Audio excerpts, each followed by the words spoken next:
사도행전 27장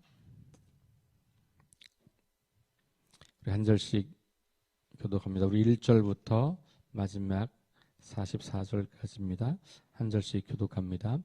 우리가 배를 타고 이달리아에 가기로 작정되매 바울과 다른 죄수 몇 사람을 아구스도대의 백부장 율리오란 사람에게 맡기니 아시아 해변 각차로 가려 하는 이 마게도냐의 데살로니가 사람 아리스다고도 함께하니라.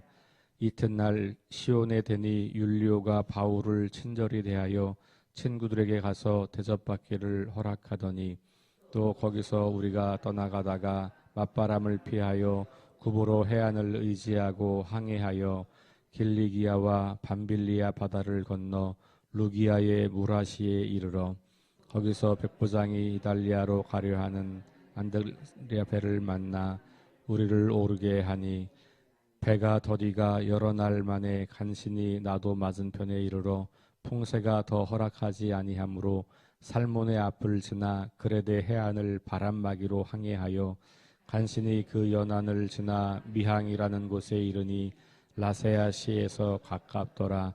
여러 날이 걸려 금식하는 절기가 이미 지났으므로 항해하기가 위태한지라. 바울이 그들을 권하여 말하되 여러분이여 내가 보니 이번 항해가 화물과 배만 아니라 우리 생명에도 타격과 많은 손해를 끼치리라 하되 백부장이 선장과 선주의 말을 바울의 말보다 더 믿더라. 그 항구가 겨울을 지내기에 불편하므로 거기서 떠나 아무쪼록 베닉스에 가서 겨울을 지내자 하는 자가 더 많으니 베닉스는 그레데 항구라. 한쪽은 서남을 한쪽은 서북을 향하였더라. 남풍이 순하게 불매 그들이 뜻을 이룬 줄 알고 닻을 감아 그레데 해변을 끼고 항해하더니 얼마 안 되어 섬 가운데로부터 유라굴로라는 광풍이 크게 일어나니 배가 밀려 바람을 맞추어 갈 수 없어 가는 대로 두고 쫓겨가다가 가우다라는 작은 섬 아래로 지나 간신히 거루를 잡아 끌어올리고 줄을 가지고 선체를 둘러감고 스르디스에 걸릴까 두려워하여 연장을 내리고 그냥 쫓겨가더니 우리가 풍랑으로 심히 애쓰다가 이튿날 사공들이 짐을 바다에 풀어버리고 사흘째 되는 날에 배의 기구를 그들의 손으로 내버리니라. 여러 날 동안 해도 별도 보이지 아니하고 큰 풍랑이 그대로 있음에 구원의 여망마저 없어졌더라. 여러 사람이 오래 먹지 못하였음에 바울이 가운데 서서 말하되 여러분이여 내 말을 듣고 그레데에서 떠나지 아니하여 이 타격과 손상을 면하였더라면 좋을 뻔하였느니라. 내가 너희를 권하노니 이제는 안심하라. 너희 중 아무도 생명에는 아무런 손상이 없겠고 오직 배뿐이리라. 내가 속한 바 곧 내가 섬기는 하나님의 사자가 어젯밤에 내 곁에 서서 말하되 바울아 두려워하지 말라. 내가 가이사 앞에 서야 하겠고 또 하나님께서 너와 함께 항해하는 자를 다 내게 주셨다 하셨으니 그러므로 여러분이여 안심하라. 나는 내게 말씀하신 그대로 들으라고 하나님을 믿노라. 그런즉 우리가 반드시 한 섬에 걸리리라 하더라. 열나흘째 되는 날 밤에 우리가 아드리아 바다에서 이리저리 쫓겨가다가 자정쯤 되어 사공들이 어느 육지에 가까워지는 줄을 짐작하고 물을 재어보니 20길이 되고 조금 가다가 다시 재니 15길이라. 암초에 걸릴까 하여 고물로 닷넷을 내리고 날이 새기를 고대하니라. 사공들이 도망하고자 하여 이 물에서 닻을 내리는 채 하고 거룻배를 바다에 내려놓거늘 바울이 백부장과 군인들에게 이르되 이 사람들이 배에 있지 아니하면 너희가 구원을 얻지 못하리라 하니 이에 군인들이 거룻줄을 끊어 떼어 버리니라. 날이 새어감에 바울이 여러 사람에게 음식 먹기를 권하여 이르되 너희가 기다리고 기다리며 먹지 못하고 줄인 지가 오늘까지 열나흘인즉 음식 먹기를 권하노니 이것이 너희의 구원을 위하는 것이요 너희 중에 머리카락 하나도 잃을 자가 없으리라 하고 떡을 가져다가 모든 사람 앞에서 하나님께 축사하고 떼어 먹기를 시작하매 그들도 다 안심하고 받아 먹으니 배에 있는 우리의 수는 전부 276명이더라. 배부르게 먹고 밀을 바다에 버려 배를 가볍게 하였더니 날이 새매 어느 땅인지 알지 못하나 경사진 해안으로 된 항만이 눈에 띄거늘 배를 거기에 들여다 댈 수 있는가 의논한 후 닻을 끊어 바다에 버리는 동시에 길을 풀어 늦추고 돛을 달고 바람에 맞추어 해안을 향하여 들어가다가 두 물이 합하여 흐르는 곳을 만나 배를 걸매 이 물은 부딪혀 움직일 수 없고 고물은 큰 물결에 깨어져 가니 군인들은 죄수가 헤엄쳐서 도망할까 하여 그들을 죽이는 것이 좋다 하였으나 백부장이 바울을 구원하려 하여 그들의 뜻을 막고 헤엄칠 줄 아는 사람들을 명하여 물에 뛰어내려 먼저 육지에 나가게 하고 그 남은 사람들은 널조각 혹은 배 물건에 의지하여 나가게 하니 마침내 사람들이 다 상륙하여 구조되니라. 아멘.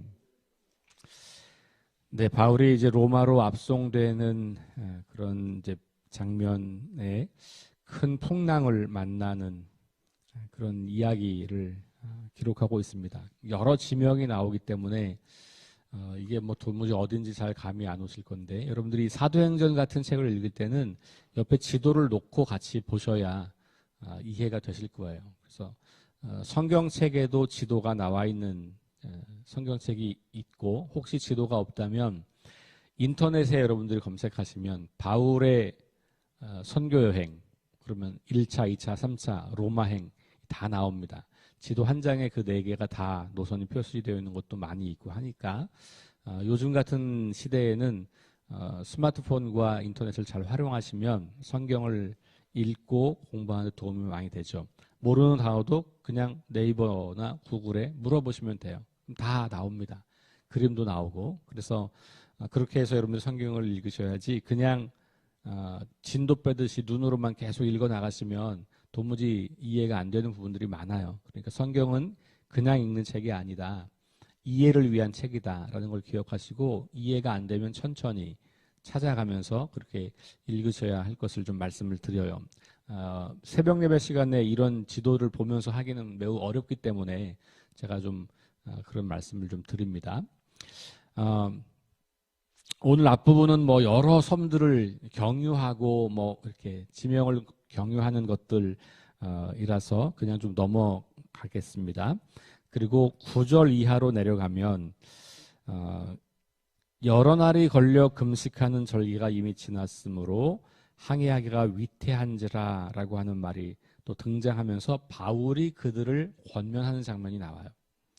자, 지금 바울의 위치는 죄수로 끌려가는 거잖아요. 그렇죠? 그러니까 바울은 지금 여기 이 배에서 사람들에게 뭐 설교하거나 권면하거나 위로할 만한 그런 위치에 있는 사람은 아니에요. 이런 건 누가 하냐 하면 여기 백부장이 하거나 아니면 함께 있는 로마의 군인들이 하거나 이렇게 해야 되는 거예요. 그런데 이 상황을 가만히 보면 바울이 전체 이 배를 통제하고 주도하는 것 같은 역할을 하고 있어요. 되게 이제 낯선 풍경이죠. 이걸 만약에 영화로 만들어서 이 장면을 보여주고 있다면 저 사람이 왜 저러지? 라고 할 수 있는 그런 장면인 거예요. 그러니까 그냥 한쪽에서 자리를 지키고 있는 것 외에 바울이 달리 할 일이 별로 없는 상황이거든요. 자, 그런데 그가 사람들을 권합니다. 권면하는 거죠.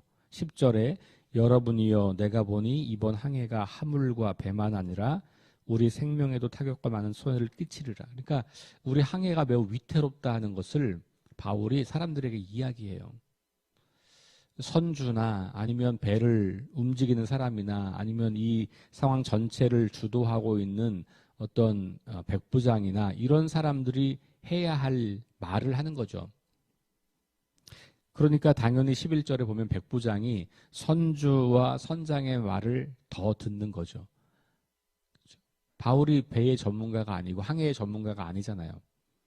그러니 전문가들의 의견을 듣는 겁니다. 당연한 일이겠죠? 자, 그래서 그 항구가 겨울을 지내기가 불편하기 때문에 여기 이제 그 8절에 보면 미항이라고 하는 곳에 도착한 거고, 이 미항에 머물려고 이제 바울은 머물자고 하는 거고, 다른 선장과 선주들은 여기가 겨울을 나기가 불편하니까 다른 곳으로 옮겨야 됩니다. 이렇게 이야기하는 거예요. 그래서 베닉스라고 하는 곳에 가서 겨울을 나자. 거기가 겨울 나기가 좋다. 이런 거예요. 그러니까 그 지역과 또 항해와 이런 이 모든 것의 전문가들의 의견은 미항은 겨울 나기가 좋지 않으니 겨울 나기가 좋은 베닉스로 가자는 거고, 바울은 지금 보니 이 항해가 매우 위태로울 것 같다. 풍랑도 거세고.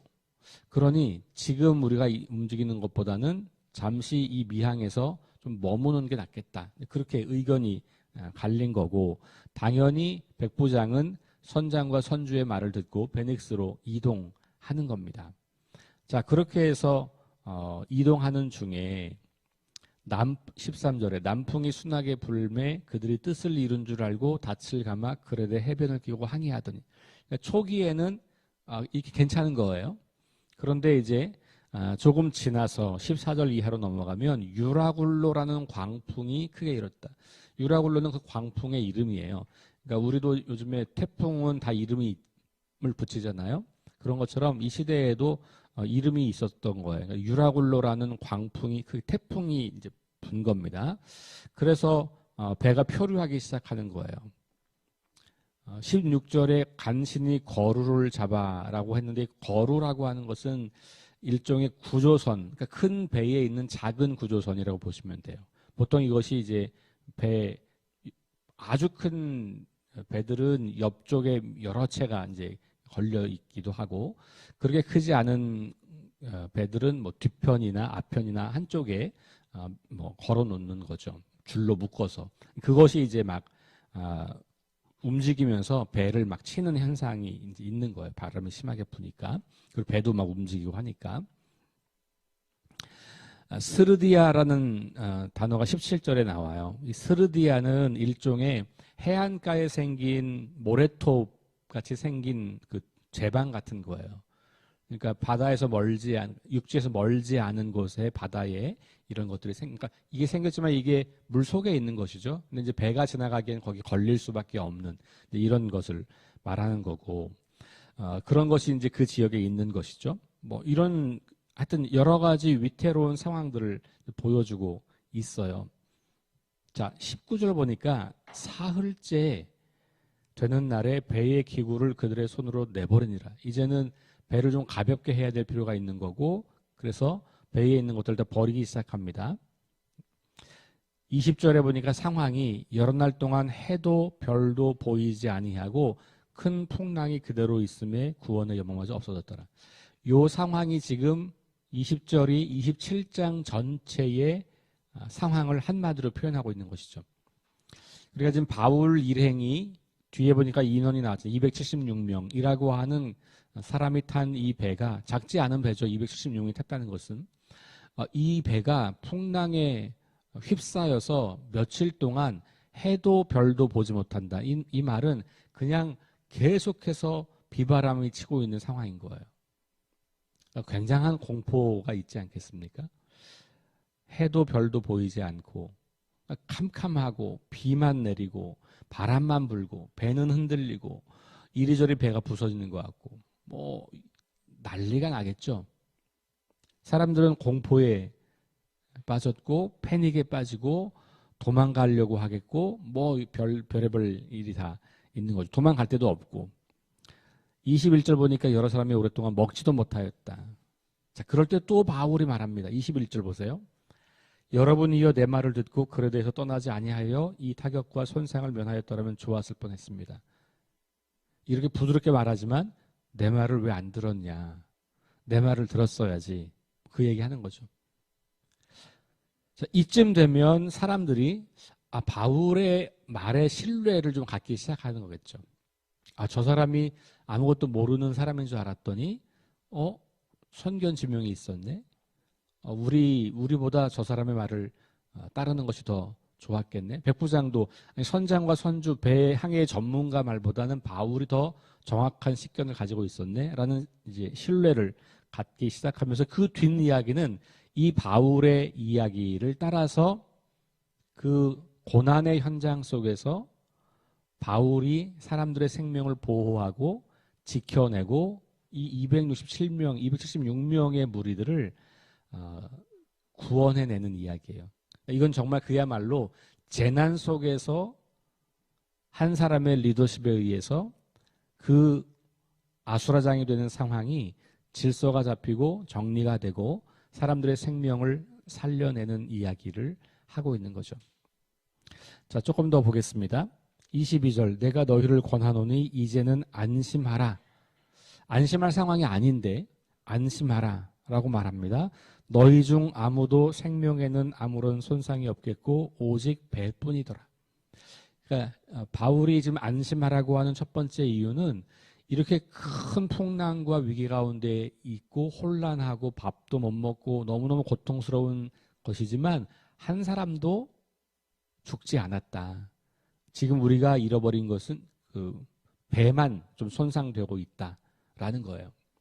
이런 극도의 공포의 상황 가운데서 바울은 매우 이성적이고 합리적인 대화를 시작합니다. 그러면서 그들을 진정시키는 것이죠. 23절, 내가 속한 바 곧 내가 섬기는 하나님의 사자가 어젯밤에 내 곁에 서서 말하되. 그러면서 그것만이 아니라 내가 섬기는 하나님, 그분이 나한테 말씀해 주셨다. 그러면서 23절 이하 24절, 바울아 두려워하지 말라. 내가 가이사 앞에 서야 하겠고 또 하나님께서 너와 함께 항해하는 자를 다 내게 주셨다 하였으니. 그러니까 하나님께서 나에게 말씀하시기를 두려워하지 말아라. 가이사 앞에 서겠다, 이 말은 로마에 도착하겠다는 말이에요. 로마에 도착하겠다. 내가 너와 함께 할 거다. 그리고 하나님께서 너와 함께 할 거다.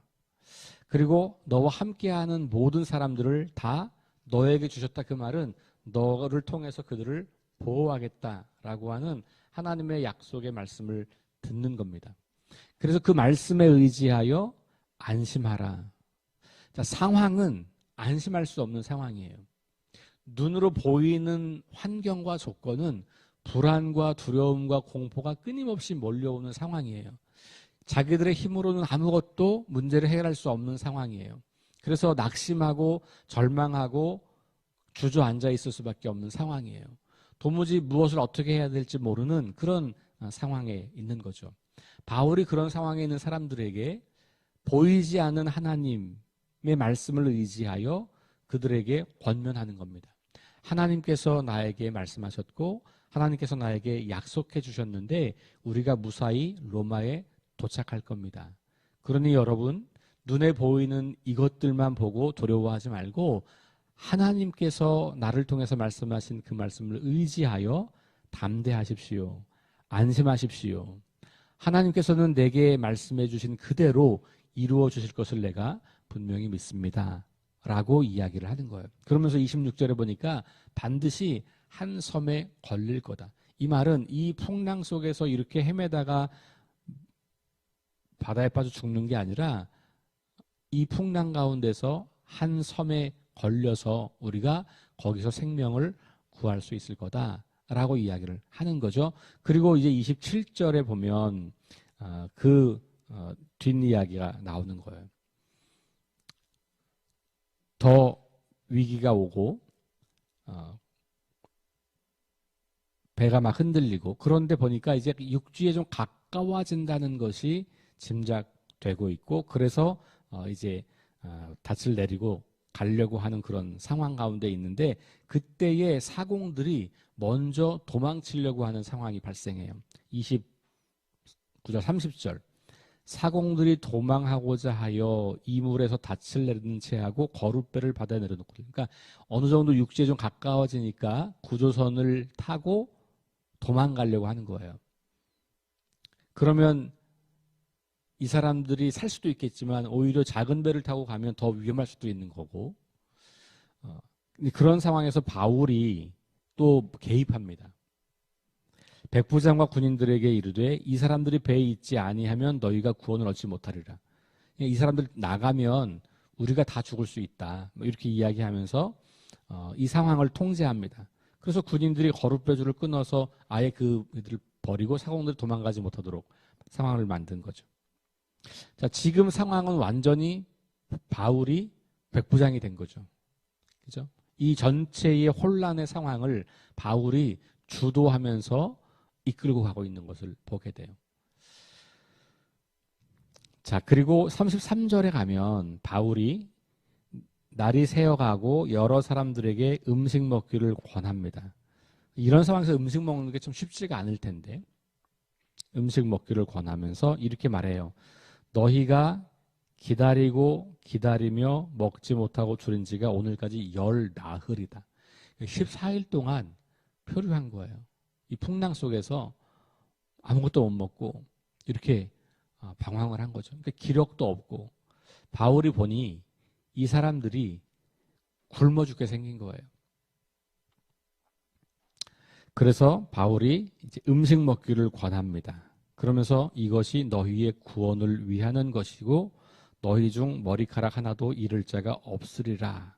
그러면서 35절 말씀 보면 떡을 가져다가 모든 사람 앞에서 하나님께 축사하고 떼어 먹기를 시작하며 마치 예수님께서 마지막 제자들과 만찬을 하시면서 떡을 떼어 축사하시고 말씀하시던 그런 장면이 연상되죠. 바울은 지금 다양한 모습으로 이 배에서 존재합니다. 죄수의 모습으로, 그러다가 또 어떤 조언자의 모습으로, 그러다가 하나님의 말씀을 전하는 대언자로, 또 그러다가 지휘관처럼 상황을 통제하고 주도하고 사람들을 위로하는 다양한 모습으로 바울은 존재해요. 자, 그래서 그들이 다 안심하고 받아 먹고 그랬어요. 그리고 나서 또 다시 이제 음식을 또 버리고 배를 가볍게 하고 그러면서 이제 해안에 이르게 되고 그 해안에 가서 마지막 41절에 가면 두 물이 합류하여 흐르는 곳을 만나죠. 그러니까 이게 이렇게 되면 소용돌이가 치는 거죠. 거기 배가 들어가서 앞뒤가 다 이물과 고물은 배의 앞부분과 뒷부분을 말하는 거니까 이물과 고물이 다 망가지기 시작하고 그러면서 이제는 헤엄쳐서 사람들이 나가게 되는 장면을 보게 되죠. 그리고 이제 28장 내일 가면 멜리데라고 하는 섬에 도착하게 되는 장면이 나와요. 자, 오늘 이 그냥 여정 가운데 있는 위기 상황 그리고 그 여정 가운데서 만난 통제 불가능한 혼란의 상황 속에서 하나님께서 바울을 통해서 일하시는 장면을 우리가 보게 됩니다. 그 276명이나 되는 많은 사람들이 혼란하고 두려워하고 공포 가운데 있는 그야말로 재난 상황 속에 있잖아요. 그 재난 상황 속에서 하나님의 사람들은 어떻게 해야 하는가? 첫 번째, 함께 두려워하지 않는다는 것을 보게 돼요. 바울은 굉장히 태어나진 않았겠지만 굉장히 그도 급박한 상황 속에 있었겠지만 두려워한다는 느낌을 전혀 갖지 않습니다. 그렇죠? 그가 두려워하기보다는 이 상황 가운데 내가 무엇을 해야 할까를 고민하고 내가 이 혼란한 상황 아무도 스스로를 지킬 수 없을 것 같고 이 혼란한 상황 속에서 과연 하나님은 나에게 무슨 말씀을 하실까를 기다리면서 하나님 말씀을 듣고 그 말씀을 따라서 두려움과 공포와 혼란 가운데 있는 사람들에게 위로와 권면과 지혜로운 조언을 주는 것이죠. 그리고 그 하나님 말씀으로 그들을 위로하면서 그들이 하나님을 신뢰하도록 돕고 있는 것이죠. 그리고 결정적인 순간이 되면 그가 계속해서 조언을 해서 상황을 더 악화되지 않도록 만들어가고 하나님의 말씀을 의지해서 사람들을 위로하고 이런 역할들을 하는 것을 보게 돼요. 우리가 인생을 살다 보면 어려움 속에 빠지게 될 때가 있잖아요. 이게 이렇게 큰 재난 상황이든 아니면 그냥 이런 재난까지는 아니지만 몇몇 사람들이 경험하는 어려움이든 혹은 뭐 국가적인 재난이든 교회적인 어려움이든 그런 어려움 속에 우리가 처할 때가 참 많이 있다는 것이죠. 근데 바울의 생애를 가만히 보면 그는 상황이 변한다고 해서 그가 해야 할 일을 바꾸지 않았다는 것을 보게 돼요. 이런 상황 속에서도 그는 하나님께서 자기에게 맡기신 사명을 여전히 감당하고 있는 것이죠. 그 형태와 방법이 조금 다를 뿐이죠. 왜냐하면 상황이 달라지니까. 그럼에도 불구하고 그는 계속해서 하나님께서 자신을 통해서 이루고 싶어 하는 그 일, 그게 뭡니까? 사람들을 구원하고 사람들의 생명을 살리는 일. 이것이 다만 영적인 문제만이 아니라 실제로 사람들의 생명을 구원하는 그 일을 하게 되는 거죠. 그러니까 생명을 사랑한다고 하는 것은 영혼을 사랑하는 것만이 아니에요.